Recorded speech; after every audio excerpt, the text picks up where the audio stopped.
আমার ননদ এইমাত্র আমাকে বাসঘর রেখে গেল আর বলল ভাইয়ার সঙ্গে মোটেও তর্ক করবে না। ভাইয়া কিন্তু প্রচুর রেগে রয়েছে। ভাইয়ার মুখে মুখে কথা বলে তোমার গায়ে হাত তুলতে পারে, তাই চুপচাপ থাকবে। আমি মাথা নেড়ে সম্মতি জানালাম আর বললাম ঠিক আছে। তোমার ভাই এখন কোথায়? ভাইয়া এখন নিচে রয়েছে। ভাইয়া রেগে রয়েছে, একটু পরে সে ঘরে ঢুকবে। আমি এখন গেলাম। আমি বললাম ঠিক আছে। আমার ননদ ঘর থেকে বের হয়ে গেল।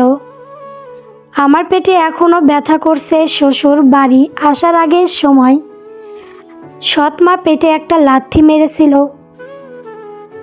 মা মারা গেছে আজ 7 বছর হবে। তারপর বাবা আমার সৎমাকে বিয়ে করে আনেন। প্রথম 2 বছর ভালোবাসলেও পরে আমার উপর অত্যাচার শুরু করে। আমার সৎ মায়ের একটা মেয়ে হয়েছে, বয়স 5 বছর হবে, আর আমার বয়স এই 17তে পা দিয়েছে। এসএসসি পরীক্ষার পর আর পড়তে পারিনি। 1 বছর বাড়িতে সারাক্ষণ কাজ করে পার হয়েছে। আর কাজ না করলে সৎ মায়ের অত্যাচার। আমার বাবা মোটামুটি ভালো, কিন্তু কিছুদিন হলো দেখলাম আমার সাথে তেমন ভালো করে কথা বলেনি, কারণ জিজ্ঞেস করলেও তাও বলে না। আমার বিয়ে আরেকটা ছেলের সাথে হওয়ার কথা ছিল, কিন্তু ছেলেটা নাকি তার ভালোবাসা মানুষকে নিয়ে পালিয়ে গেছে। আর এখন যার সাথে বিয়ে হয়েছে তার শুধু নামটা জানি। তার নাম নয়ন, সবাই নয়ন বলেই ডাকে। তাছাড়া তার সম্পর্কে আমি আর কিছু জানি না। এই লোকটার সাথে পরে বিয়ে ঠিক হয়েছে, কিন্তু আমি প্রথমে রাজি হইনি, তাই আমার সৎ মা আমাকে লাথি মেরেছে। পরে রাজি না হয়ে আর উপায় ছিল না। এসব কথা চিন্তা করেছিলাম। আমার নাম অবন্তী। আমার 2টা ননদ। একটা ননদের ব্যবহার ভালো দেখলাম না, আমার সাথে কেমন জানি ব্যবহার করছিল। তাকে দেখে বেশি সুবিধা মনে হলো না। কে জানে কপালে কি আছে। আমি অনুভব করলাম কারো পায়ের শব্দ এগিয়ে আসছে। আসার সময় দেখলাম শ্বশুরবাড়ির দোতলা। ভালো করে দেখতে পারি নাই, আমাকে উপরের রুমে দিয়ে গেছে। পায়ের শব্দটা এই রুমের দিকে এগিয়ে আসছে। একটু পর কেউ দরজা খুলে ভেতরে ঢুকলো। আমার মনে এক ভয় কাজ করছিল।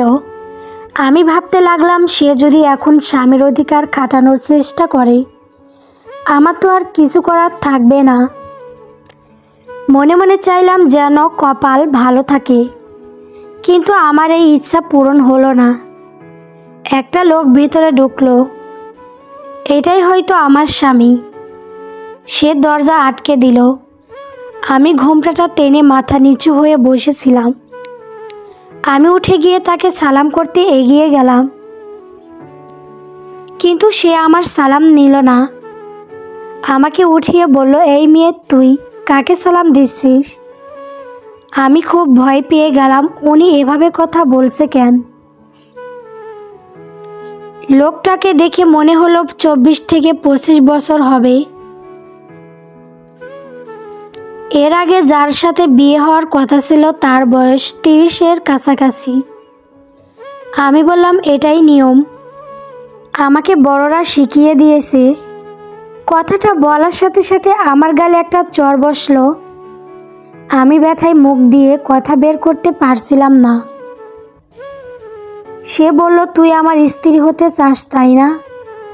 আমি নীরবে কান্না করতে লাগলাম, কোনো কিছু বললাম না। সে বলল, তোকে এখন স্বামীর অধিকার দেখাই তারা।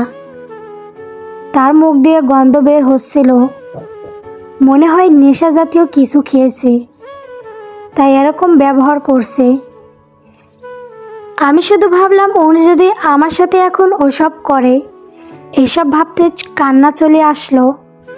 উনি আমাকে ধাক্কা দিয়ে খাটে ফেলে দিল আর নিজের শরীরের শার্ট খুলতে লাগলো। আমি ভয়ে তখন একেবারে শেষ হয়ে গেছি। আমার শরীর ঘামে ভিজে গেছে। আমি মনে মনে শুধু আল্লাহকে ডাকছিলাম। সে আমার শাড়ির আঁচল টান দিয়ে খুলে ফেলল, আমার দিকে এগিয়ে আসছিল। তখন তার ফোনে একটা কল আসলো। ফোনের দিকে তাকিয়ে রইল কিছুক্ষণ, তারপর ফোন ছুঁড়ে মারল। আমি ভয়ে ততক্ষণে একেবারে শেষ। দু চোখ দিয়ে কান্না পানি বের হচ্ছে। শার্ট পরে লোকটা বাইরে বেরিয়ে গেল। আমি উঠে নিজের শাড়ি ঠিক করলাম আর মনে মনে বললাম, আল্লাহ তুমি আমাকে বাঁচিয়েছো। আমি কাপড় ঠিক করে শুয়ে পড়লাম আর ভাবলাম লোকটা আবার আসবে না তো। আর কখন ঘুমিয়ে গেছি মনে নেই। ঘুম ভাঙলো আজানের ধ্বনিতে। আমি নিজেকে ভালোভাবে পরীক্ষা করলাম, লোকটা রাতে আবার আমার সাথে কিছু করেনি তো। দেখে মনে হচ্ছে আমার সাথে কিছু করেনি। আমি একটু বেলকনির দিকে এগিয়ে গেলাম। একটা লোক চেয়ারে হেলান দিয়ে ঘুমিয়ে রয়েছে। লাইটের হালকা আলোতে দেখে মনে হচ্ছে এক রাজকুমার ঘুমিয়ে রয়েছে। আমি তখন ভাবলাম এটাই আমার স্বামী। আমি গিয়ে গোসল সেরে নিলাম। গোসল করে নামাজ পড়তে বসলাম। বেলকনিতে তাকিয়ে দেখি লোকটা নেই। আমি ভাবলাম এখন আবার কোথায় গেল। আমি নামাজ পড়া শেষ করে বসে রয়েছি। আমার সেই ননদ এসে বলল, ভাবি উঠেছো? হ্যাঁ উঠেছি, তোমাকে মা নিচে যেতে বলছে। এটা বলে মেয়েটা চলে গেল। মেয়েটার বয়স আমার সমান হবে, আর বড়টার বয়স আমার থেকে কিছুদিনের বড় হবে। আমি উঠে আস্তে আস্তে নিচে চলে গেলাম। রান্নাঘরে আমার শাশুড়ি দাঁড়িয়ে রয়েছে। আমি তার পাশে গিয়ে দাঁড়ালাম। আমাকে বলল, তুমি নতুন, আজ কিছু করতে হবে না। আমি বললাম অসুবিধা নেই। তখন শাশুড়ি বলল, ঠিক আছে তুমি গরুর মাংস রান্না করো, আর বেশি ঝাল দেবে না। আমার ছেলে ঝাল খেতে পারে না। আমি বুঝলাম না কোন ছেলের কথা বলল, আর ওনার কয়টা ছেলে তাও জানি না। আমি ঠিক মতো রান্না করলাম। আমি অনেক আগে থেকেই রান্না করতে পারি, তাই ঠিক মতো রান্না করলাম। রান্না শেষ করে আমি একটু ঘরে যাচ্ছিলাম, তখন আমার সেই বড় ননদের সাথে ধাক্কা লাগলো। আমি বললাম আমি দেখিনি। সে বলল, ইচ্ছে করে ধাক্কা দিয়ে আবার ন্যাকামি। আর মাপ করতে পারি, তবে আমার সব কাপড় ধুয়ে দিতে হবে। আমি একটু অবাক হলাম। বিয়ের প্রথম দিনেই আমাকে কাজ করতে বলল, তাও আবার অন্যজনের কাপড়।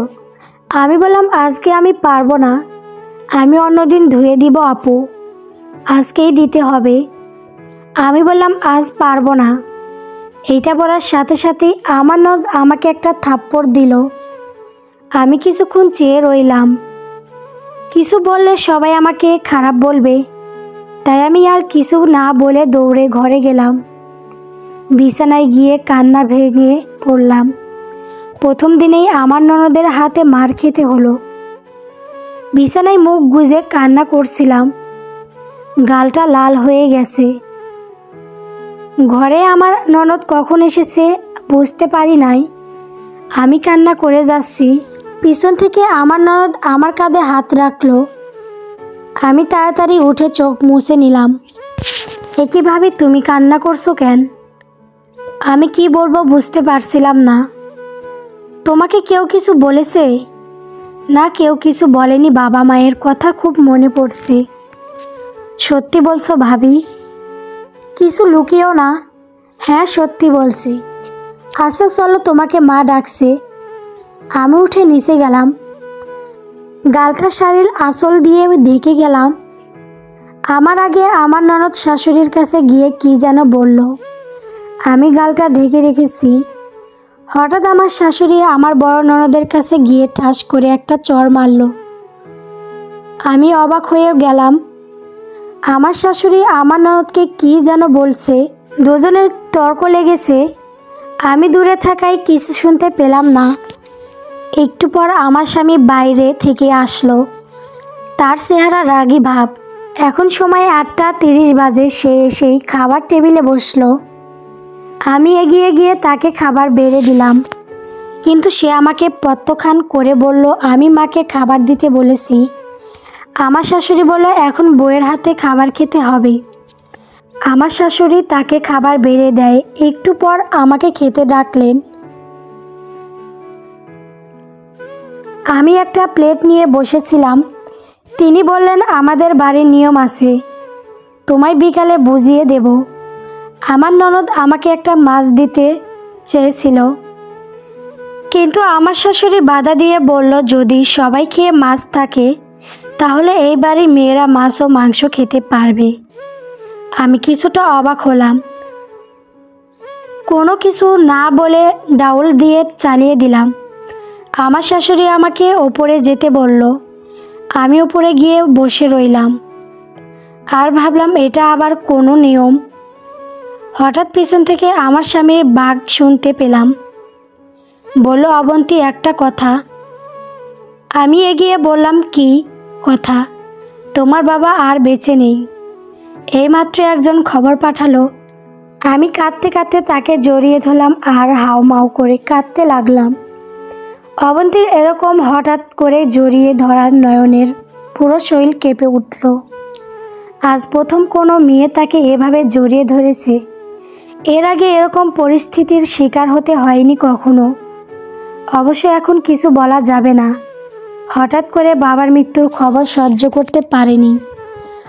অবন্তী নয়নকে ছেড়ে দিল আর বলল, আপনি কি সত্যি বলছেন?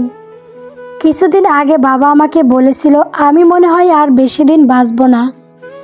নয়ন বলল, জি, আমি সত্যি বলছি, আর এখনই আপনাকে যেতে বলেছি। অবন্তীর সাথে সাথে বলল, ঠিক আছে, আমি এখনই আসছি। অবন্তী শুধু তার ছোট্ট ব্যাগ নিয়ে বেরিয়ে পড়ল। নয়নদের নিজের গাড়ি থাকায় খুব সহজেই রওনা দিল। তাদের বাড়ি যেতে 40 মিনিটের মতো লাগবে। সারা রাস্তা অবন্তী কান্না করছে। বাবা মারা গেছে, এটা সহ্য করা সত্যিই খুব কঠিন। গাড়ি নয়ন চালিয়ে নিয়ে যাচ্ছে। বাসার সামনে এসে অবন্তী ছুটে বাড়ি চলে গেল। চারদিকে মানুষের হাহাকার, সবাই কান্না করছে। অবন্তীর দাদি হাজেরা বেগম ছেলের লাশ সামনে নিয়ে কান্না করছে। অবন্তীর দাদি অবন্তীকে দেখে এগিয়ে গিয়ে জড়িয়ে ধরে কান্না করছে। অবন্তীও অনবরত কান্না করছে। অবন্তী বলল, দাদি, আমার বাবার কি হয়েছিল? দাদি কান্না করতে করতে বলল, কাল রাতে ভালা মানুষ আয়শা খাবার খাইয়া ঘুমিয়েছিল, আর এই সকালে ঘুম থেকে উঠেই বলল আমার বুকে ব্যথা করছে। আমরা ডাক্তার ডাইকা আনলাম, কিন্তু ডাক্তার বলল বাইসা নাই। তোরে নিয়ে কত আশ্বাস করছিল। এই বলে দুজনে আবার কান্না শুরু করলো। নয়ন এক সাইডে দাঁড়িয়েছিল। চারিদিকে মানুষ লাশকে দাফন করার ব্যবস্থা করছে। অবন্তীর সৎ মা কান্না করছে। একটু আগে লাশকে গোসল করানো হয়েছে। দুপুরের নামাজের পর লাশ দাফন করা হবে। অবন্তীর শ্বশুর বাড়ির সবাই এসেছে। তারা অবন্তীদের পরিবারদের সান্ত্বনা দিচ্ছে। চারদিকে জোহরের আজান দিচ্ছে। সবাই নামাজ পড়ে লাশ কবরস্থান নিয়ে গেছে আর দাফন করে এসেছে। অবন্তীর কোনো ভাই না থাকায় এলাকায় মানসিক সব কাজ করছে। অবন্তীদের পরিবারের সবার মুখে করুণ ভাব, কান্নায় চোখ লাল হয়ে গেছে সবার। নয়ন লাশ দাফন করে একটু আগে এসেছে। বিকালে নয়নদের বাড়ির সবাই চলে এসেছে আর অবন্তীকে রেখে গেছে কয়েকদিনের জন্য। আজ 3 দিন পার হয়ে গেছে। অবন্তীদের পরিবারে কিছু লোক খাওয়ানোর ব্যবস্থা করেছে। তাদের পরিবার থেকে দুঃখের ছায়া এখনো কমেনি। আজ নয়ন অবন্তীকে নিতে এসেছে। অবশ্য সে আসতে চায়নি, তার মা তাকে জোর করে পাঠিয়ে দিয়েছে। সেদিন সন্ধ্যায় অবন্তীকে নিয়ে নয়ন বাড়ি ফেরে। অবন্তী ঠিক মতো খাওয়া দাওয়া করছে না কয়েকদিন ধরে। অবন্তীর শাশুড়ি অবন্তীকে কাজ করতে বলছে না। সে চায় আগে অবন্তীর মন ভালো হোক। অবন্তীর শাশুড়ির মনটা কেমন তা অবন্তী এখনো বোঝেনি। এই বিয়ের প্রথম দিনই কেমন ব্যবহার করলো। আর এখন অন্যরকম ব্যবহার। যাই হোক, অবন্তী বিশ্বাস করে তার শাশুড়ির মনটা এমনিতেই ভালো। অবন্তীর বড় ননদের নাকি বিয়ে ঠিক হয়েছে অনেক দিন আগে থেকেই, তাই কিছুদিন পর বিয়ে, আর 7 দিন পর বিয়ে হবে, তাই বাড়িতে আয়োজন চলছে। কিন্তু এতে অবন্তীর তেমন আগ্রহ নেই। তাছাড়া সে নতুন বউ, আর কিছুদিন হলো তার বাবা মারা গেছে, তাই এখন আর তার আনন্দ ভালো লাগে না। অবন্তী এখন আবার তার শাশুড়ির সাথে কাজে সাহায্য করে। বাড়ির সকল কাজ প্রায় একাই সে করে। তার 2 ননদ তো সারাদিন বসে থেকেই সময় কাটায়। কয়েকদিনে নয়ন আর তার সাথে খারাপ ব্যবহার করেনি। তবে নয়ন অবন্তীর সাথে ঘুমায় না। নয়ন সোফায় শুয়ে পড়ে। অবন্তীর সাথে নয়ন একবারও কথা বলে না। নয়নরা নাকি 2 ভাই। আরেক ভাই ঢাকা পড়াশোনা করে, বিয়েতে আসতে পারে নাই। নয়নের সাথে অবন্তীর হঠাৎ করে বিয়ে হয়ে গেছে। যার সাথে অবন্তীর বিয়ে হওয়ার কথা ছিল নয়ন তার মামাতো ভাই। তাই তাদের সম্মান বাঁচাতে নয়নের সাথে অবন্তীর বিয়ে হয়। হঠাৎ করে অবন্তীর বিয়ে, তাই মানতে পারছে না।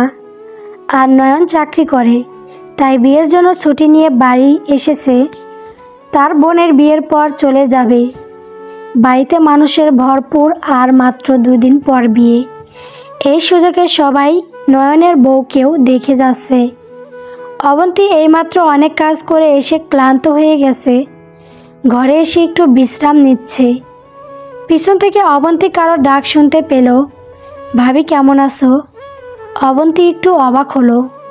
ভাবি, আমার নাম রোহান। আপনাকে ঠিক চিনতে পারলাম না।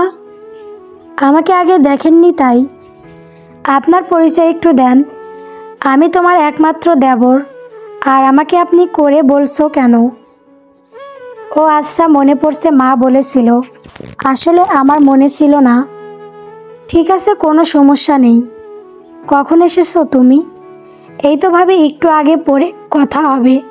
এখন একটু বিশ্রাম নিয়ে আসি। রোহান: আচ্ছা ঠিক আছে। অবন্তী। রোহান ঘর থেকে প্রস্থান নিল। অবন্তী একটু বিছানায় গা এলিয়ে দিল, আর ভাবতে লাগলো ছেলেটা ভালো, কথাবার্তা খুব সুন্দর করে বলে। রোহান অবন্তীর সমবয়সী। রোহান এবার ইন্টার 2nd ইয়ারে পড়ে। সামনে কিছুদিন পর তার পরীক্ষা। অবন্তী এসব ভাবতে ভাবতে কখন ঘুমিয়ে গিয়েছিল সে নিজেও জানে না। ঘুম ভাঙল কারো ডাকে। চোখ খুলে দেখে তার সামনে তার স্বামী নয়ন দাঁড়িয়ে রয়েছে। যখন অবন্তী চোখ খুলল, সাথে সাথে নয়ন সেখান থেকে চলে গেল। অবন্তী ঘড়িতে তাকিয়ে দেখে সন্ধ্যা হয়ে গেছে। তাই তাড়াতাড়ি অবন্তী উঠে ফ্রেশ হয়ে বাইরে গেল। বাইরে অনেক মানুষ রয়েছে। সবাই একসাথে বসে গল্প করছে। আগামীকাল গায়ে হলুদ। সবচেয়ে বেশি রোহানকেই বেশি কথা বলতে দেখা যাচ্ছে। অবন্তীকে দেখার সাথে সাথেই বলল, আসো ভাবি।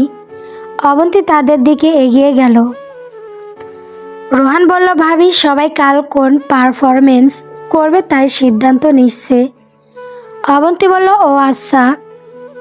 রোহান বলল, তাহলে ভাবি তুমি তাহলে কি করবে? না, আমি কিছুই করব না। রোহান বলল, আচ্ছা, কাল দেখা যাবে তুমি কি করো। অবন্তী চুপ করে তাদের আলোচনা শুনছে। নয়নের মামাতো বোন 2টা, খালাতো বোন 2টা, আর একটা চাচাতো বোন, সবাই কোনো না কোনো কিছু করবে। যেমন কেউ নাচ করবে, আবার কেউ গান। তাদের আলোচনা মনে হয় আর শেষ হবে না। রাত তখন 9টা বাজে। খাওয়া শেষ করে সবাই আবার ছাদে গিয়ে আড্ডা দিচ্ছে। সবাই গান করছে, গল্প করছে, কিন্তু অবন্তীর স্বামী নয়নের কোনো খবর নেই। সে খাওয়া দাওয়া করে কোথায় যেন চলে গেছে। অবন্তী রাত 12টার দিকে এসে ঘুমিয়েছে, কিন্তু তার স্বামী নেই। রাত তখন 2টা। অবন্তী তার মাথায় কারো হাতের স্পর্শ পেল, কিন্তু সে বুঝতে পারল না কে। সে তাড়াতাড়ি উঠে পড়ল। ঘরের লাইট জ্বালিয়ে দেখে তার স্বামী ঘুমিয়ে রয়েছে।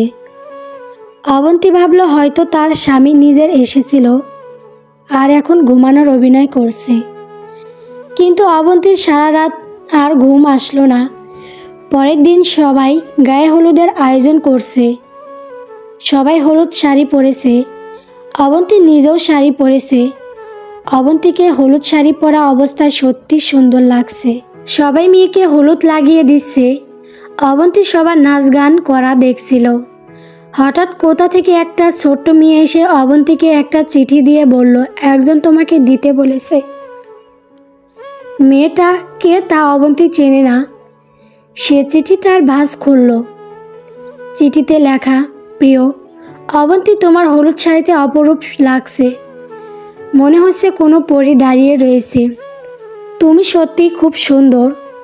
তুমি ভাবছো আমি কে, সেটা না জানলেও চলবে। তোমাকে আর কি বলা যায় তা আমি জানি না, তাই আজ আর কিছু লিখতে পারলাম না। ভালো থাকো। খুব শীঘ্রই আমার আরেকটা চিরকুট পাবে। আমি শুধু তোমাতেই থাকতে চাই। তোমার অপেক্ষায় দিন শুনেছি, রাত পোহরে ভালো বেশি পেয়েছি। তোমায় রাখবো বুকে ধরে। আমাকে নিয়ে অবহেলা করো না। তুমি আমার স্বপ্নের এই মনের শহরে, শুধুই তুমি। এতে মনের মানুষ। চিঠিটা পড়ে অবন্তী তো মেরে দাঁড়িয়ে রয়েছে। আর তখনই পিছনে কারো উপস্থিত টের পেল। অবন্তীর চিঠিটা পড়ে থ মেরে দাঁড়িয়ে রইল কিছুক্ষণ। তার মাথায় কথাগুলো আঘাত করছে বারবার। এরকম চিঠি আবার কে দিবে? তাছাড়া এগুলো কেউ দেখে ফেললে আবার বিপদ হবে। তাই অবন্তীর চিঠিটা নিজের আঁচলে বেঁধে রাখল। এখন অবন্তীর মাথায় শুধু এই একটাই কথাই ঘুরছে। অবন্তী একটু পর তার পেছনে কারো উপস্থিতি টের পেল। ভয়ে তার গলা শুকিয়ে গেল। কেউ আবার ব্যাপারটা দেখে ফেলল না তো? অবন্তী বুক ভরা আতঙ্ক নিয়ে পিছনে তাকালো, কিন্তু পেছনে দেখতে পেল তার একমাত্র খালা আলিয়া বেগম। আলিয়া হলো অবন্তীর আপন খালা। বিয়ের দাওয়াত পেয়ে এসেছে। তার সাথে অবন্তীর সৎ মা এসেছে আর অবন্তীর বোন। অবন্তীর মা, কেমন আছিস? জি খালা, ভালো আছি। তুমি কেমন আছো? আমিও ভালো আছি। তোমার পরিবারের সবাই কেমন আছে? ওরা সবাই মোটামুটি ভালো, তবে তোর খালুর অবস্থা দিন দিন অবনতি হচ্ছে। ও আচ্ছা, দেখে রেখো আবার আমার বাবার মতো অত্যাচারিত হয়ে যেন মরতে না হয়। মানে তোর বাবা কি হয়েছিল? আমি তোমাকে এতটুকু বলতে পারি, আমার বাবা এমনি এমনি মারা যায়নি। আমার বাবাকে মৃত্যুর দিকে ঠেলে দেওয়া হয়েছে। তোকে এসব কথা কে বললো অবন্তী? কেউ বলেনি। আমি বের করব আমার বাবা কিভাবে মারা গেছে। তুমি পরে দেখতে পারবে। আচ্ছা, তোর ব্যাপার। যাও খালা, ভেতরে গিয়ে বসো। ঠিক আছে। অবন্তী তার খালাকে নিয়ে ভেতরে রুমে গেল এবং একটা ঘরে বসাই ব্যবস্থা করলো। তার শ্বশুর বাড়ি অনেক রুম এমনিতেই খালি পড়ে থাকে। একটা মেয়েকে দিয়ে অবন্তীর শাশুড়ি অবন্তীকে ডেকে পাঠাতে বলল। অবন্তী বলল, আসছি। একটু পর অবন্তী তার শাশুড়ির কাছে গেল। অবন্তীর শাশুড়ি অবন্তীকে উদ্দেশ্য করে বলল, নয়ন আজকের জন্য একটু বগুড়া যাবে ওর বাইক নিয়ে। সেখানে আমার ভাইকে একটু আনতে যাবে। আগামীকাল সকালে চলে আসবে। অবন্তীর নয়নের দিকে তাকিয়ে বলল, না মা, আমি কিছু মনে করব কেন? নয়ন কেমন যেন কঠোর দৃষ্টিতে অবন্তীর দিকে তাকিয়ে আছে। এটা দেখে অবন্তী রাগ হচ্ছে, কিন্তু বলতে পারছে না। নয়ন হয়তো চেয়েছে সে যাবে না, কিন্তু তার মা যেহেতু বলেছে তাই হয়তো যাবে। একটু পরই নয়ন বেরিয়ে গেল বাইক নিয়ে। অবন্তী আবার নিজের কাজে মনোযোগ দিল। বাড়িতে সারাদিন সবাই আনন্দ করেই কাটিয়ে দিল। সবাই নিজ নিজ কাজে ব্যস্ত। বিয়ের অনেক আয়োজন করেছে সবাই, তাই ক্লান্ত। অবন্তী সন্ধ্যাবেলা কাজকর্ম সেরে আবার গোসল করে ফ্রেশ হয়ে নিল।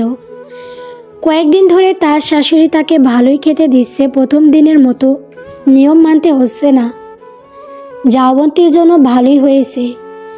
অবন্তী বিছানায় একটু গায়ে এলিয়ে দিল আর তার বাবার কথা ভাবতে লাগলো। তার বাবার সাথে কাটানো পুরনো দিনগুলো, আর যখন তার মা বেঁচে ছিল সেই পুরনো দিনের কথা। এসব ভাবতে ভাবতে তার চোখ দিয়ে পানি গড়িয়ে পড়ল। বাইরে এখনও অনেক মানুষ রয়েছে আর সে ভিতরে রয়েছে। কিছুক্ষণ পর অবন্তীকে তার সৎ মা ডাক দিল আর বলল, অবন্তী আসবো? অবন্তীর সৎ মায়ের সাথে তার শাশুড়ি নিজেও ছিল। অবন্তী বলল, হ্যাঁ আসো। অবন্তীর মা আর তার শাশুড়ি ভেতরে ঢুকলো। অবন্তী, তোকে একটা কথা বলতে এসেছি। সৎ মা, কী কথা? আসলে কিভাবে বলবো? হেয়ালি না করে বলো। তোর শ্বশুর বাড়ি অনেক কিছু আছে, আর আমার মেয়েটার ভবিষ্যৎ কি হবে কে জানে। তোর বাবা তো আর বেঁচে নেই, সে মারা গেছে। আর এখন আমি আর তোর বোন একা। তোর বাবার যা কিছু সম্পত্তি আছে সেগুলো আর যদি আমার মেয়ের শুধু থাকতো তাহলে ভালো হতো। তখন অবন্তীর সৎ মা তার শাশুড়ির দিকে তাকিয়ে বলল, বেআইন, আপনি কি বলেন? এই জন্য আপনাকে এনেছি। আমি আর কি বলবো? অবন্তী যা বলবে তাই। আমি এখন কিছু বলতে পারবো না। এটা শুনে অবন্তীর সৎ মায়ের মুখটা ছোট হয়ে গেল আর বলল, ঠিক আছে, আমার কথাটা একটু ভেবে দেখিস। এগুলো তো আমার জন্য চাই না, শুধু তোর বোনটার জন্য। অবন্তী কিছু বলল না। অবন্তীর মা আর শাশুড়ির ঘর থেকে বের হলো। অবন্তীর মনের আরেকটা চিন্তা বকে গেল। এখন পাঠক আপনারাই বলুন, অবন্তী কি করবে? অবন্তী তখন চিঠিটার কথা মনে পড়ল।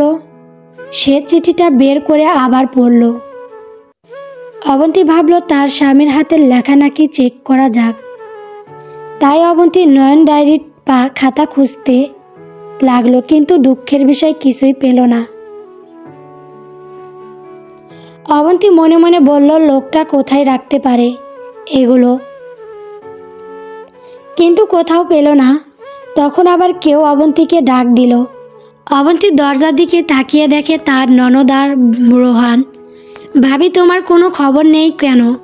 রোহান, আসলে আজ সারাদিন অনেক কাজ ছিল। তোমাদের বিয়েতে তো তেমন আয়োজন হয়নি, তাই তুমি এখন আনন্দ করবে, চলো। অবন্তীর ননদ, জি ভাবি, ও ঠিক বলেছে। রোহান, আচ্ছা ঠিক আছে, আমি আসছি। তুমি এখনই আসো ভাবি। রোহান, তোমরা যাও, আসছি। ঠিক আছে, তাড়াতাড়ি চলে আসো। আমরা সবাই ছাদে রয়েছি, তুমিও ছাদে চলে আসো। ঠিক আছে। ওরা দুজন চলে গেল। অবন্তী একটু পর ঘর থেকে বের হতে যাবে, তখন বিছানায় বালিশের দিকে চোখ পড়ে। সেখানে একটা কাগজ রাখা। অবন্তী কাগজটা খুলে দেখল, আবার সেই আগের মতোই চিঠি, একই হাতে লেখা। অবন্তী চিঠি পড়া শুরু করলো। প্রিয়তমা, তোমায় বলেছিলাম আমার আরেকটা চিঠি তুমি পাবে, তাই দিলাম। তোমায় যখন জীবনে প্রথম দেখেছিলাম সেদিন ভালোবেসেছিলাম, কিন্তু আফসোস সেদিনের পর আর তোমার সাথে দেখা হয়নি। আর অনেক দিন পর তুমি নিজের কাছে এসেছো। যদি পারো আমাকে খুঁজে নিও, দরকার না থাকলে খুঁজো না, কিন্তু আমি তোমাকে সারা জীবন ভালোবাসবো তোমার অজান্তেই। আজ আর কিছু বলবো না। আমার পরিচয় জানতে আগ্রহ হচ্ছে, তাই না? জানতে নিজের চেষ্টা করো। আর একটা কথা বলি, 2 বছর আগে তোমার সাথে একটা মেয়ে থাকতো, নাম মিষ্টি। সে আত্মহত্যা করেছিল। সেটাও একটা মনে করো তোমার কাছেই উৎস। ভালো থেকো, সুস্থ থেকো। আমার এই ছোট্ট জীবন সাজাবো তোমায়। ভালোবেসে রেখো তুমি তোমার বুকে আমায়। ইতি মনের মানুষ। অবন্তী চিঠিতে পড়ে আবার আগের মতো থ মেরে দাঁড়িয়ে রয়েছে। তখন পিছন থেকে কেউ চিঠিটা অবন্তীর হাত থেকে কেড়ে নিল। পুরো ঘরের ভিতরে নিস্তব্ধ হয়ে রয়েছে। অবন্তী চুপ করে আবার আগের মতো ভাবনায় ডুবে গেল। চিঠিটা নিয়ে দাঁড়িয়ে রয়েছে আহাম্মকের মতো। কি করবে কিছু ভেবে পাচ্ছে না। তার মাথায় শুধু একটাই কথা ঘুরছে, এগুলো কে দিচ্ছে? তখন পিছন থেকে কেউ অবন্তীর হাত থেকে চিঠি কেড়ে নিল। অবন্তী এতক্ষণ ঘরের ভেতর ছিল আর চিঠির কথা মনে করলো। পিছনে তাকিয়ে দেখে তার ছোট্ট ননদ বৃষ্টি দাঁড়িয়ে রয়েছে। সে অবন্তীর হাত থেকে চিঠি কেড়ে নিয়েছে। অবন্তী এটা দেখে ঘাবড়ে গেল আর মনে মনে আল্লাহকে ডাকলো। এটা কি ভাবি? অবন্তী চুপ। কি হয়েছে বলো ভাবি? তাও অবন্তী চুপ। এরপর বৃষ্টি চিঠিটা খুলে পড়ল সবটুকু। বৃষ্টি নিজেও কিছুক্ষণ চুপ ছিল। তারপর বলল, এগুলো কে লিখেছে ভাবি? অবন্তী মাথা নিচু করে আসে, কারণ সে জানে না এই চিঠি কে দিয়েছে। তাই কিছু বলার সাহস পাচ্ছে না, কি বলবে ভেবে পাচ্ছে না। যে দিয়েছে তুমি কি তাকে চেনো ভাবি? অবন্তী আস্তে করে বলল, না চিনি না। তাহলে তুমি কিভাবে পেলে? ঘরে ছিল। সত্যি বলছো ভাবি? হ্যাঁ, আরেকটা চিঠি সকালে পেয়েছি। অবন্তী সেই চিঠি বের করে দিল আর তার ননদকে দিল। অবন্তী বলল, এছাড়া আমার কাছে আর কোনো কিছু নেই। আমি সকালে ওই চিঠি পেয়েছি, একটা মেয়ে এসে আমাকে দিয়ে গেছে। বৃষ্টির আগের চিঠিটাও পড়ল। দুটো চিঠি মিলিয়ে দেখলো একই হাতের লেখা। দুটো চিঠি পড়ে বৃষ্টি বলল, এটা কেউ করতে পারে? তোমার কোনো ধারণা আছে ভাবি? তোমার কাউকে সন্দেহ হয় এমন কেউ? না, তেমন কেউ নেই। আচ্ছা ঠিক আছে। অবন্তীকে উদ্দেশ্য করে বলল, তুমি এই চিঠিগুলো কাউকে দেখাবে না, তাহলে বড় কোনো বিপদ হবে। আমরা এই সমাধান বের করতে চেষ্টা করব। ঠিক আছে। আচ্ছা ভাবি, এখন এসব থাক, চলো আমরা ওপরে যাই, তা না হলে সবাই সন্দেহ করবে। আচ্ছা ঠিক আছে, চলো। আর এই চিঠির ব্যাপারে সত্যি আমি কিছু জানি না, আর তোমার ভাইয়াকে এই সব কিছু বলো না, বললে আমার কি হবে কে জানে। আচ্ছা ঠিক আছে, বলবো না ভাবি। অবন্তী আর বৃষ্টি দুজন ছাদে চলে গেল। সেখানে অবন্তীর বড় ননদ, মানে যার বিয়ে হবার কথা, সেদিন যখন অবন্তীকে থাপ্পড় মেরেছিল, সেদিন বৃষ্টি দেখে ফেলেছিল তার বড় বোন অবন্তীর গায়ে হাত তুলছে, আর সেটা তার মাকে বলেছে। তাই তার মা তার বড় মেয়েকে সেদিন মেরেছিল। এটা পরে অবন্তী বৃষ্টির কাছে থেকে জানতে পারে, সন্ধ্যার পর থেকে রোহানকে কেউ কোথাও দেখতে পারছে না, হয়তো বাইরে কোথাও গেছে। সবাই আগের মতো আবার গল্প করছে কাল বিয়েটা হয়ে যাবে। তবে অবন্তীর তেমন ভালো লাগছে না। চিঠিগুলো নিয়ে সে খুব চিন্তিত আছে। আর সে কে? যে আমাকে আগে ডেকেছে কিন্তু আমি তাকে দেখিনি, এটা তাহলে কে? আর এখন নাকি আমি নিজেই তার কাছে ধরা দিয়েছি। আর সেই লোকটা কি জানে না আমার বিয়ে হয়েছে? আমার পরিবারের অশান্তি ডেকে আনতে চায়। আর মিষ্টির ব্যাপারে সে কি করে জানে? মিষ্টি তো অনেক আগেই মারা গেছে। কোনো এক কারণে সে আত্মহত্যা করেছিল। অবন্তীর ঠিক মতো মনে নেই। ওই মেয়েটার সাথে একটা ছেলের ভালোবাসার সম্পর্ক ছিল। পরে কোনো কারণে দুজনের মধ্যে ঝামেলা হয় আর মিষ্টি আত্মহত্যা করে। কিন্তু এর সাথে এটার কি সম্পর্ক? মিষ্টিদের বাসা অবন্তীদের পাশের বাসায়। অবন্তী তখন একটু বাইরে ওয়াশরুমে গেল। ছাদ থেকে নিচে নামার সময় একটা মেয়ের সাথে ধাক্কা লাগে অবন্তীর। মেয়েটা খুব দ্রুত হেঁটে যাচ্ছিল। অবন্তী বলল, আস্তে হাঁটতে পারেন না? এত জোরে কেউ হেঁটে যায়? মেয়েটা কিছুক্ষণ অবন্তীর দিকে তাকিয়ে বলল, তোমার সামনে খুব বড় বিপদ আছে, সাবধানে থেকো। এই বলে মেয়েটা চলে গেল। মেয়েটার মুখ ওড়না দিয়ে ঢাকা ছিল, তাই ভালো করে দেখতে পারে নাই। অবন্তী এমন কথা শুনে আবার দাঁড়িয়ে গেল। মেয়েটাকে ডাকতে লাগলো, কিন্তু সে শুনল না। মেয়েটা চলে গেল। আর কোথায় গেল তাও জানে না। অবন্তী আবার ভাবলো, আমার সাথে এসব কি হচ্ছে? আর মেয়েটা আবার কে? বলল আমার সামনে বিপদ আছে। এটা কেমন গোলক দাদা? বৃষ্টি সবার মাঝখানে থেকে উঠে গেল আর নিজের ঘরে চলে আসলো। এসে ঘরের দরজা লাগিয়ে দিল আর একজনকে ফোন দিল। হ্যালো বৃষ্টি? হ্যাঁ বলো। আমার কাজ হয়ে গেছে। ঠিক মতো করেছো? হ্যাঁ ঠিক মতো করেছি। আর চিঠিটি কাউকে দেখাতে নিষেধ করেছি। অবন্তী এখন কোথায়? ভাবি একটু মায়ের রুমে গেছে। আচ্ছা, চিঠির ব্যাপার যেন কাউকে না বলে। তা বলবে না, আমি ভাবিকে বুঝিয়ে বলছি। তাহলে আমাদের কাজ কি পূর্ণ হবে? অবশ্যই হবে। আচ্ছা এখন রাখি, একটু ব্যস্ত রয়েছি। আচ্ছা ঠিক আছে। বৃষ্টি ফোন কেটে দিয়ে বাইরে চলে গেল। বাইরে সবাই রয়েছে। বৃষ্টির খালাতো বোন বলল, কোথায় ছিলি? এই তো একটু ঘরে। ও আচ্ছা। অবন্তী এখন রয়েছে তার শাশুড়ির ঘরে। অনেকে মিলে সেখানে কথা বলছে, তাই অবন্তী সেখানে বসে কথাগুলো শুনছে। তখন একটা লোক বলল, তাহলে নয়নের বিয়ে তো হঠাৎ করেই হয়ে গেল। আমাদের তেমন দাওয়াত দিলি না, তাই আমরা সিদ্ধান্ত নিয়েছি নয়নের জন্য একটা অনুষ্ঠান হবে। অবন্তীর শাশুড়ি বলল, ঠিক আছে। যে লোক কথা বলেছে সে আসলে নয়নের মামা হন, অবন্তীর শাশুড়ির ভাই। তখন অবন্তীর শাশুড়ি মোবাইলে একটা কল আসলো। হ্যালো, কে বলছেন? আমি বাজারে থেকে একজন আপনাকে ফোন দিয়েছি। কেন? আপনার ছেলের নাম রোহান? হ্যাঁ, আমার ছেলের নাম রোহান। কেন, আমার ছেলের কি হয়েছে? তেমন কিছু না, তবে বাজারে কয়েকজনের সাথে মারামারি লেগেছে, তাই অনেক জায়গায় আহত হয়েছে, এখন ডাক্তারের কাছে রয়েছে।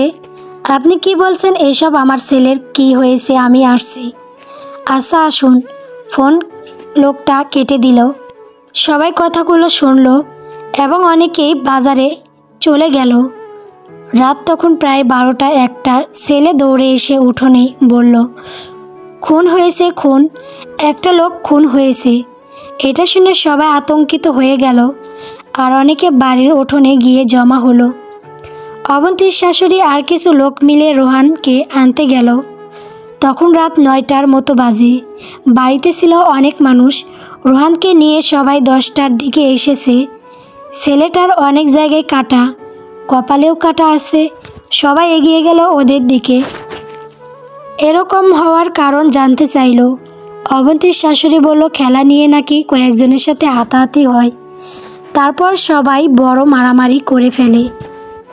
রোহানকে নিয়ে ঘরে যাওয়া হলো, তার সেবা করা হলো।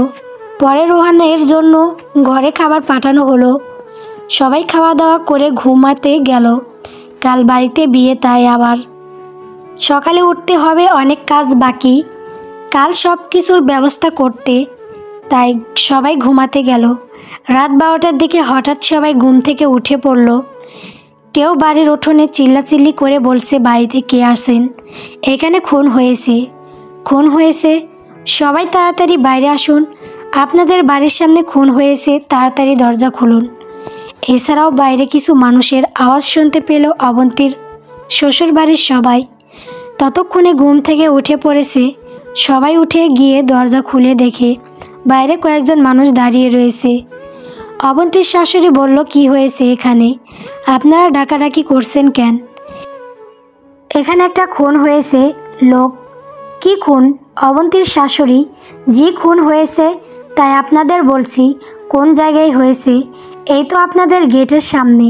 সবাই তাড়াতাড়ি সেদিকে রওনা হলো আর গিয়ে দেখলো একটা 18 থেকে 9 বছরের একটা ছেলে খুন হয়েছে। অবন্তীর শাশুড়ি বলল, একে এখন কি করবে? আর ছেলেটাকে? সবাই বলল, আমরাও চিনি না, এই ছেলেটিকে এখন ভালো হবে পুলিশ আনলে। একজন বলল, হ্যাঁ, এখন পুলিশকে খবর দিতে হবে। তাই একজন তাই করলো।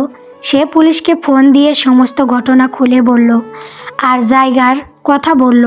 পুলিশরা বলল, আমরা কিছুক্ষণের মধ্যে সেই জায়গায় আসছি, আপনারা দেখুন কেউ যেন লাশ না ধরে। ইতিমধ্যে এলাকায় মাইক দিয়ে ঘোষণা করা হয়েছে একটি ছেলেকে কারা যেন খুন করেছে। সেই ছেলেটার লাশ পাওয়া গেছে। তাই কেউ যদি কারো ছেলেকে না পান তবে এখানে এসে খোঁজ করুন। রাত তখন 2টা। পুলিশ ঘটনাস্থলে এসে হাজির। 2জন পুলিশ লাশ ঘুরিয়ে ঘুরিয়ে দেখছে কোনো পরিচয় পাওয়া যায় কিনা।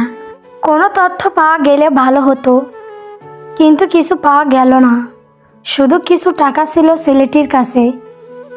পুলিশ লাশ পোস্টমর্টেম করতে পাঠালো। রাত তখন প্রায় 3টার কাছাকাছি। অবন্তী চুপ করে এক সাইডে দাঁড়িয়ে রয়েছে। এইসব লাশ সে দেখে সহ্য করতে পারে না। একজন পুলিশ অবন্তীর শাশুড়িকে জিজ্ঞেস করলো, আপনারা কি ওই ছেলেটাকে চেনেন? না। তাহলে আপনাদের এখানে খুন হলো কিভাবে? আমরা কিভাবে বলবো? আপনাদের বাড়ি এত সাজগোজ কেন? কাল সকালে আমার মেয়ের বিয়ে, তাই আয়োজন করা হয়েছে, আর আজ এই ঝামেলা এলো। আপনারা তাহলে সত্যি বলছেন? হ্যাঁ সত্যি বলছি। আচ্ছা ঠিক আছে, আমরা আবার আসব। পুলিশওয়ালা সেই লোকটা সেখান থেকে চলে গেল। অবন্তীর শাশুড়ি ভিতরে চলে গেল, তার সাথে সবাই বাড়ির ভিতরে ঢুকলো। অবন্তীর ননদ বৃষ্টি আবার সেই লোকটাকে ফোন দিল, তার সাথে কথা বলল। হ্যালো, হ্যাঁ বলো। একটা সমস্যা হয়ে গেছে। কি সমস্যা হয়েছে আর এত রাতে ফোন কেন? আমাদের এখানে খুন হয়েছে।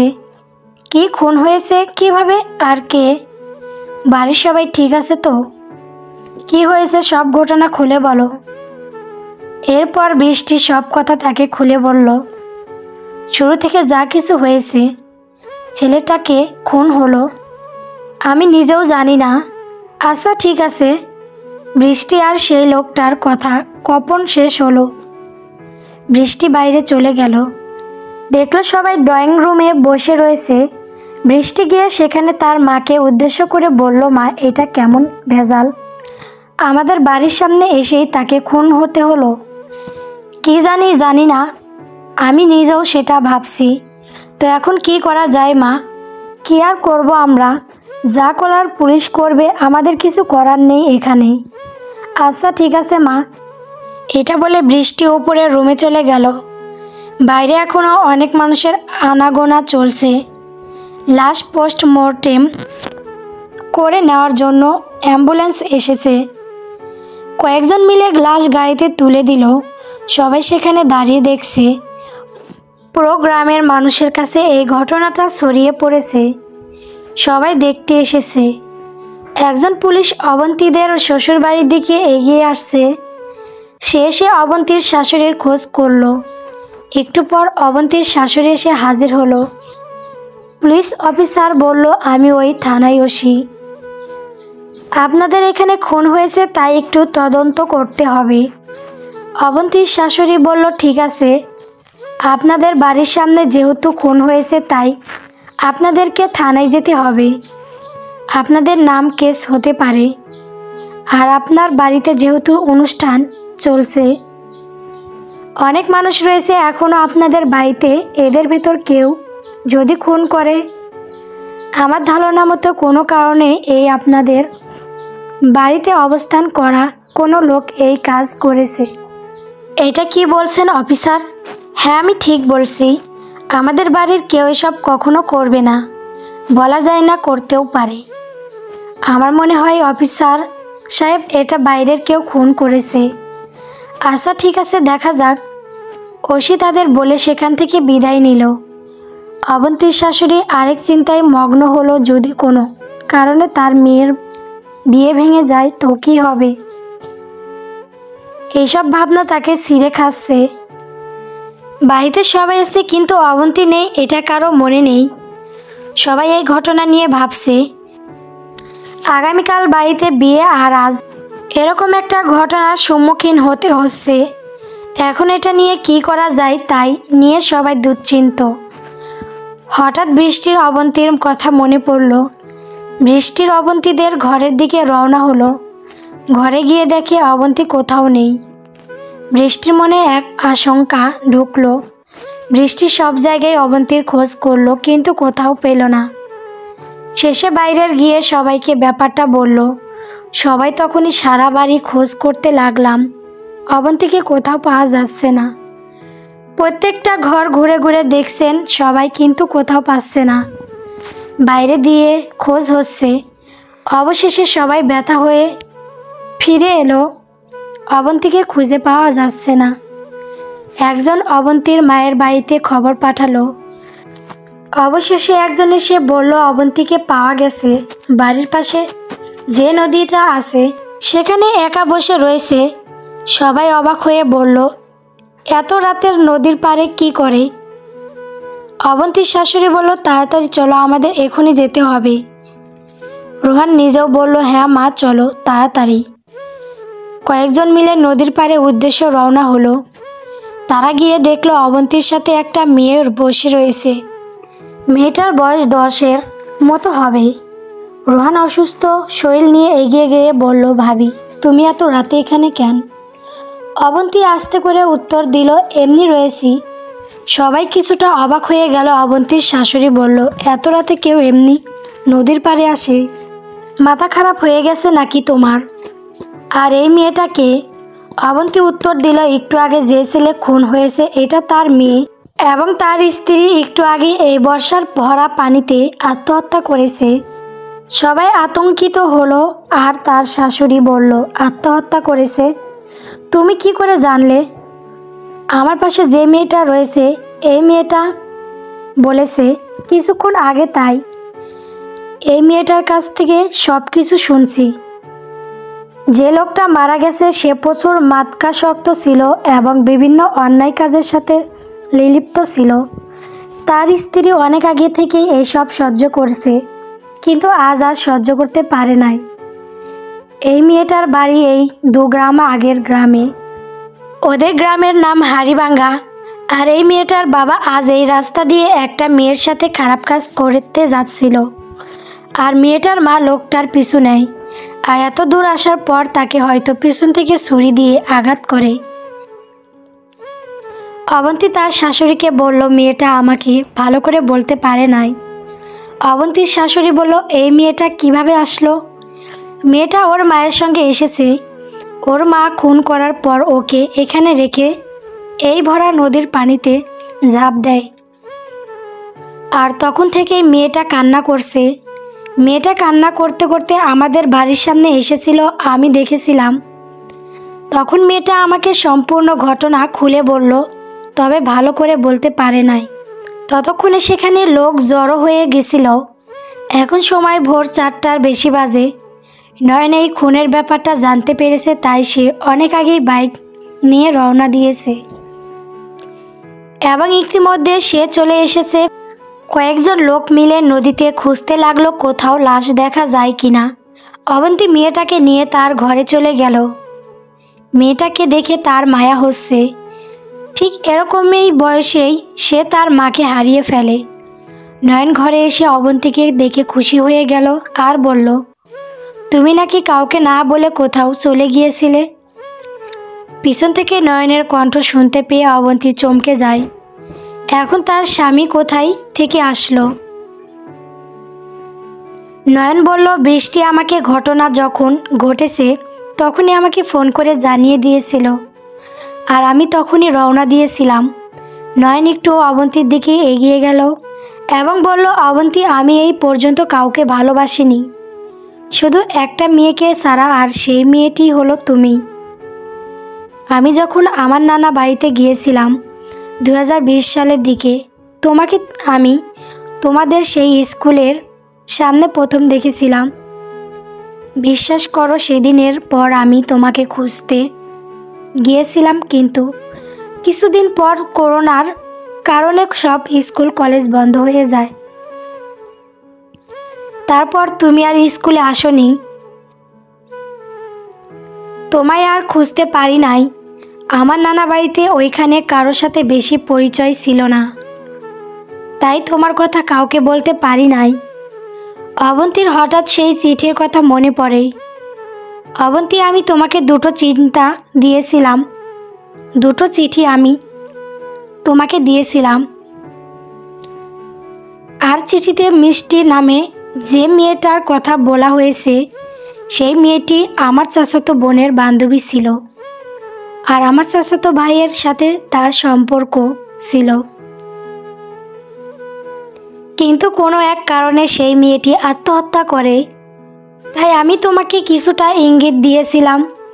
বিশ্বাস করো, যেদিন হঠাৎ করে মা আমাকে বলল আমার বিয়ে করতে হবে, আমি রাজি হয়েছিলাম না। আমি শুধু তোমার কথা ভাবতাম, কিন্তু মা আমাকে জোর করায় আমি বিয়ে করতে রাজি হয়েছি। সেদিন আমি প্রচুর নেশা করেছিলাম, তাই তোমার সাথে খারাপ কিছু করতে চেয়েছিলাম, কিন্তু হঠাৎ করে ফোন এসেছিল। আমি নাম্বারটা দেখলাম আমার বান্ধবী রাখি। সে আমাকে অনেক আগে থেকেই পছন্দ করত, কিন্তু আমি তাকে করতাম না।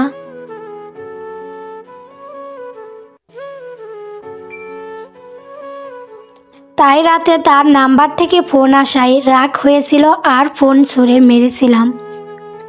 পরে রাগ করে বাইরে এক বন্ধুর কাছে গিয়েছিলাম। ভোর হওয়ার একটু আগে বাড়িতে এসেছিলাম। পরে সকালে তোমাকে দেখি আমি সেই 2 বছর আগের সেই কথা মনে পড়ে গেল। আমি সেদিন তোমাকেই দেখেছিলাম। তারপর ভাবলাম তোমাকে সত্যি কথাটা কিভাবে বলা যায়। এটা নিয়ে আমি আমার ছোট বোন বৃষ্টিকে বললাম। বৃষ্টি আমাকে বলেছিল এই চিঠি দিয়ে একটু মজা করতে, তাই আমি তোমাকে চিঠি দিয়েছিলাম। আর সব খবর বৃষ্টি আমাকে ফোনে বলেছিল। কালকের ঘটনা, তুমি নাকি চিঠি নিয়ে অনেক চিন্তিত আছো, তাই সব সত্য আজ বলে দিলাম।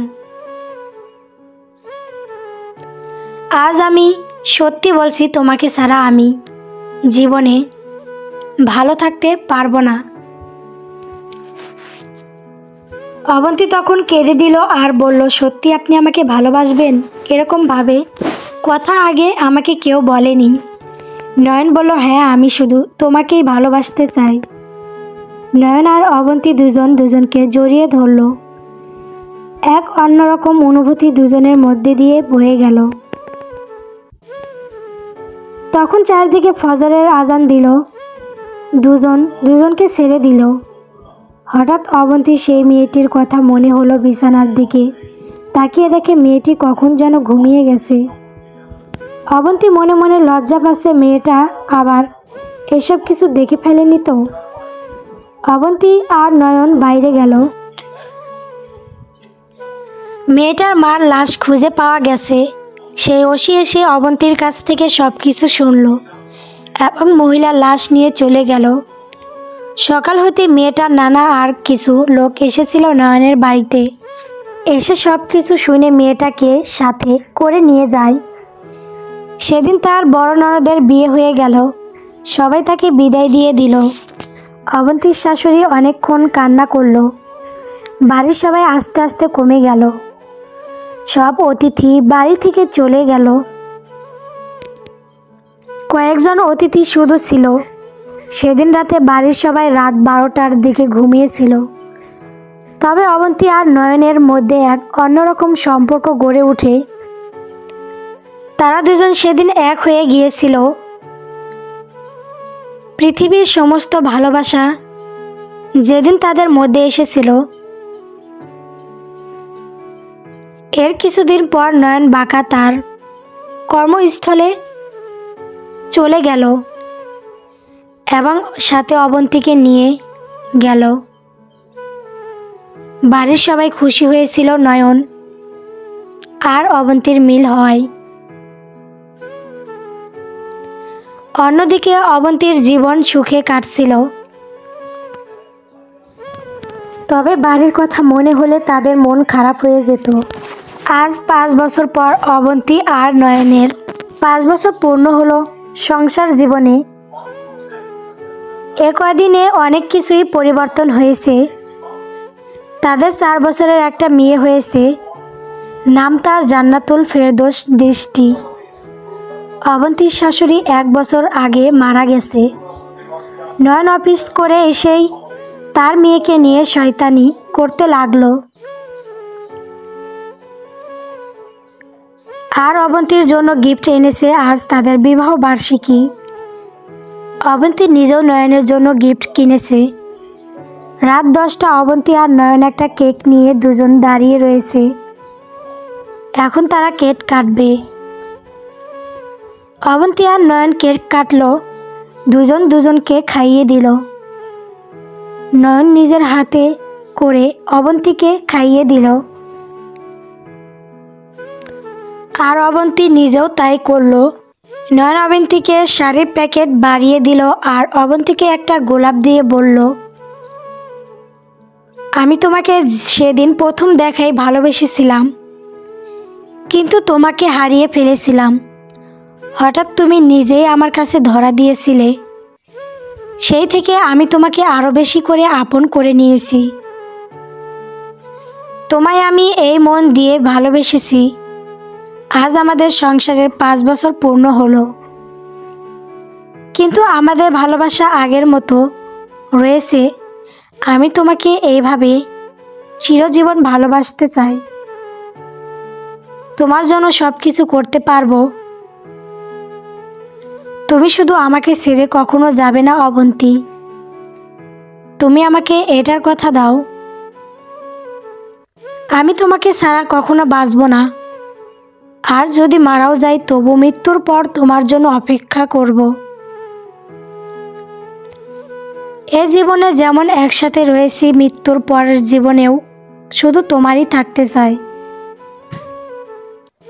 আর কোনো মেয়ে আমার জীবনে যেন না আসে। আমার মনে শুধু এই একটাই বাসনা, তুমি কি অবন্তী আমার সাথে বাকি জীবন কাটাবে? অবন্তী দু চোখের পানি মুছে গোলাপ হাতে নিয়ে বলল, আমার সব ভালোবাসা শুধু তোমারই জন্য।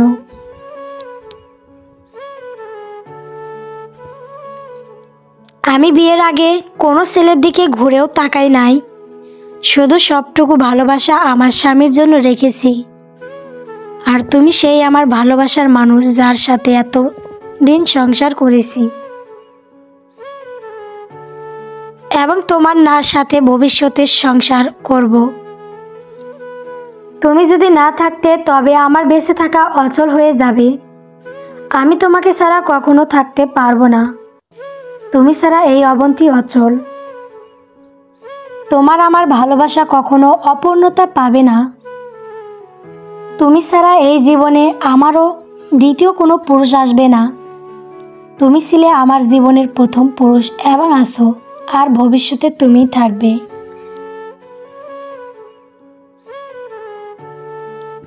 তুমি সারা জীবন শুধু আমার পাশে থাকবে, এটাই আমি কামনা করি। অবন্তী তখন কাব্যের মাধ্যমে তার ভালোবাসা প্রকাশ করলো। থাকবে তুমি আমার হয়ে এই জীবনে, সারা জীবন ছায়া হয়ে আমার মনে। ভালোবাসা থাকবে তোমার শুধু আমার জন্য, তুমি সারা আমি নই কারো অন্য। সাগরের জলরাশি গুলো যেমন তোলে ঢেউ, তেমনি আমাদের মস ভাঙাতে পারবে না কেউ। তোমার জন্য শুধুই ছিলাম আমি, এখন আসি থাকবো মনের শহর শুধুই তুমি। এরকম কথা বলতে বলতে রাত 11টা পার হয়ে গেল। তাদের মধ্যে সেই আগের মতো এক ভালোবাসার সৃষ্টি হলো। পুরো ঘর ফুলের অপরূপ গন্ধে ভরে গেল এবং তাদের জীবনের এক সুন্দর সীমাহীন রাত পার হলো। ভোরে অবন্তী ঘুম থেকে উঠল। সে প্রতিদিনের মতো রান্না কাজ করতে গেল। রান্না শেষ হয়ে গেল 6টা 30-এর দিকে। অবন্তী খেয়াল করল নয়ন এখনো ঘুম থেকে ওঠেনি। নয়নের এতক্ষণ ঘুমানোর কোনো দিনের রং অভ্যাস নেই। নয়ন আজানের সময় ঘুম থেকে উঠে পড়ে, কিন্তু আজ কেন জানি ঘুম থেকে উঠছে না। অবন্তী নয়নকে ঘরে ডাকতে গেল। অবন্তী নয়নের কাছে গিয়ে কিছুক্ষণ থাকলো, কিন্তু কোনো সাড়া পেল না। অবন্তী নয়নের শরীরে হাত দিতে ভয় পেয়ে গেল, কারণ নয়ন এর পুরো শরীর ঠান্ডা হয়ে রয়েছে। অবন্তী ভয় পেয়ে গেল এবং নয়নকে ডাকতে লাগলো, কিন্তু কোনো সাড়া শব্দ নেই। অবন্তী নয়নের নাকের কাছে হাত রাখতেই একটা চিৎকার দিল। মেয়ে আশেপাশে সব ফ্ল্যাটের মানুষ ছুটে আসলো, কারণ নয়ন আর বেঁচে নেই। অবন্তীর এটা মানতে কষ্ট হচ্ছে, নয়ন বেঁচে নেই। এখন নয়নের জন্য রান্না খাবার কাকে খাওয়াবে? অবন্তীর কান্না দেখে সবাই নিস্তব্ধ হয়ে রয়েছে, কেউ কিছু বলতে পারছে না, কারণ তারাও জেনে গেছে নয়ন আর বেঁচে নেই। এভাবেই দুটি পবিত্র ভালোবাসার গল্পের সমাপ্ত হলো।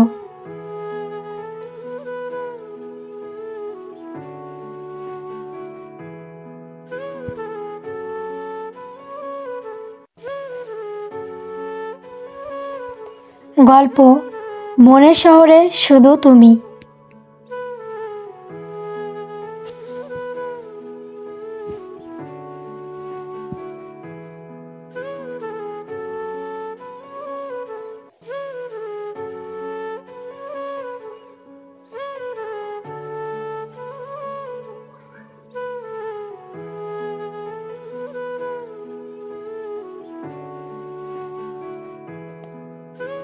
সমাপ্ত।